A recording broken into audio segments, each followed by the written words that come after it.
right. Hey guys, it's Jonathan over at American Off-Road Customs. I want to take a minute and show you what we've got going on for this build right now, because this is the last we're going to have this in two pieces. The body is about to go back onto the frame on this project, so I want to show everyone kind of what it looks like from this perspective so you can see what goes into a build like this.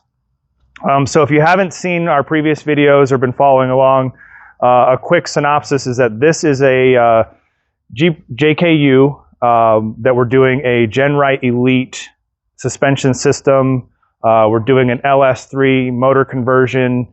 We got the whole cage and armor and all that stuff. It's a full build. So with the chassis, what you're seeing here, so we've got, it's on 40-inch tires. We've got the Rock Jock 70 rear. It's a VXR 60 front, which is basically a 70 pumpkin with a 60 tube and knuckles and all that stuff. In the back, since we're back here, we'll talk, this is the fuel cell from GenRight that goes with this kit that allows you to fit the maximum possible. It's a 36-gallon fuel tank in the back of here. And where it's sitting right now is pretty much at full bump. So it's at its lowest position. You can see kind of the top of the axle is up into this cradle area here. The body will sit on these points here, so it only will be a small space of clearance between what you're seeing here and the bottom of the body. So everything that you're seeing here will pretty much be mated fully together. So we got the coilovers. These are Fox 3.0s. There's no springs in it right now because we need to finish getting the body put together before we put the springs and get the weight of everything on there. So one of the things I want to point out is all of the plumbing and electrical and all the stuff that kind of goes into making all this stuff work that I don't think really gets thought about a lot. So like this is the fuel pump.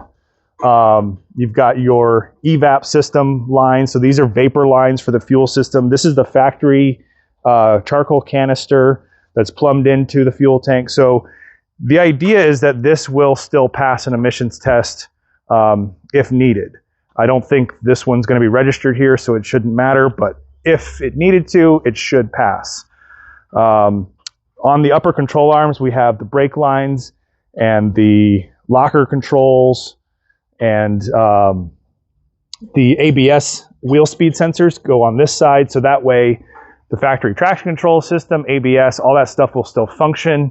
So that way there's no warning lights on the dash, no weird stuff going to be, you know, happening when you're trying to drive it. Because the idea is that this thing will still have the factory dash, it'll still work and drive like a normal Jeep would, obviously with the exception of the fact that it's got a lot more power behind it now.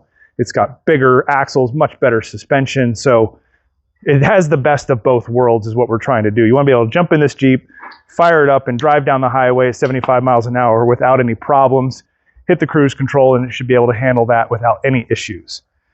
You may have noticed there's a lot of frame modifications. So we end up with a build like this, cutting out a lot of the original cross members. So this cross member right here is original. There's a cross member at the very back where the rear bumper goes, and one at the front, and that's it. Everything else we cut out and we weld in new cross members. So this rear shock tower back here basically becomes a rear support for the whole rear of the frame that replaced the two factory ones that were here. This support here is for the control arm mounts. It also adds another piece of structure, and it will be what mounts the skid plate on the bottom to protect the transfer case. The other benefit to this lift or this suspension system that is different than most of the other ones out there is that this is a flat belly. So the factory belly of a Jeep like this has about a 3-inch drop below the frame rail down to where the bottom of the skid plate is. And they do that for clearance issues and things like that to make sure everything fits best. But as a result of that, with a wheelbase like this, you need a big tire to make sure you have a good breakover. Well, with the GenRight Elite system, with the flat belly, you're shaving roughly 3 inches off of that belly clearance and able to get a much better breakover angle with a 40-inch tire. So you don't necessarily need the bigger tire to be able to have the same clearance and performance that some of the other systems offer. So moving forward, this right here is, I'm sure if you're familiar with it at all, this is an Atlas transfer case. This basically gives you the ability to control the front and rear axles independently of each other. So instead of having just one lever in the interior that you're putting it in four-wheel drive or two-wheel drive, you have two, and that's what these are. And they'll be routed up into the interior once we put these back together. But it allows you to basically control the front axle and the rear axle, saying I want to be in low gear and low gear, or I only want the front to be in low gear, the rear could be in neutral, you know, things like that. That's what this gives you the ability to do. It's also gear driven. There's no chain inside there, so it's a lot stronger also. So it can handle more horsepower without any risk of, you know, breaking a chain under heavy load or something like that. On this application, we are keeping the factory transmission. So being that this is a 2013 Jeep, it has the 5-speed automatic transmission that's a Mercedes transmission. This thing's actually rated around 550 horsepower, so it should be able to handle this LS3 with really no issues. We did go through and have it rebuilt, so all of the internals are fresh, the clutches are fresh, you know, everything in there is in good working order, so we should have no issues with that guy. Up front is our LS3. Now, this is probably the last one of these you're going to see going in for a long time due to availability issues. So probably going forward, you'll probably see the newer models, which are the LTs, which are more, basically the main thing is they're direct injected versus port injection and some other things like that, a little more computer controlled. But this is a, you know, tried and true classic. It's got the Corvette covers on it, so, you know, that's kind of to its heritage.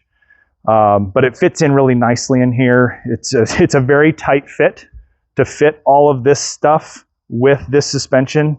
The clearances are very tight, but that's what we do. We make all that stuff work together, so it should perform the best it's possible. So you don't want to sacrifice the suspension travel or anything with the motor or anything like that because of some fitment issue.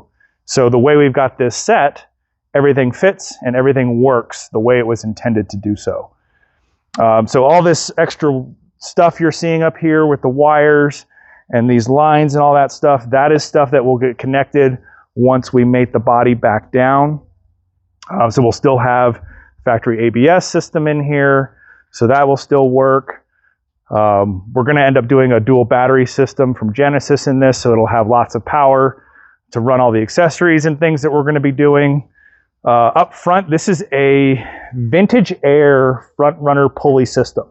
And this setup allows us to fit all of the accessories you need. So you got your AC compressor, you got your alternator, power steering pump, without it being kind of down low and wide that you see on a lot of vehicles. So that way it fits around the steering gear box, it fits between the frame rails, allows the motor to stay down. You don't have issues with where this front axle comes up right here. So we had to do some custom stuff to make sure that all of this stuff works with all of that stuff. So the alternator and the bracket for that is not a Vintage Air thing. It's something we had to fabricate. But we did make the bracket so that we could house a standard style alternator. So if for any reason in the future there's a need to replace this, it's a serviceable item that you can just go to your local auto parts store and get and replace it. So the idea is to make this thing work well and be serviceable and last a long time. So I think that is pretty much where we're at this point.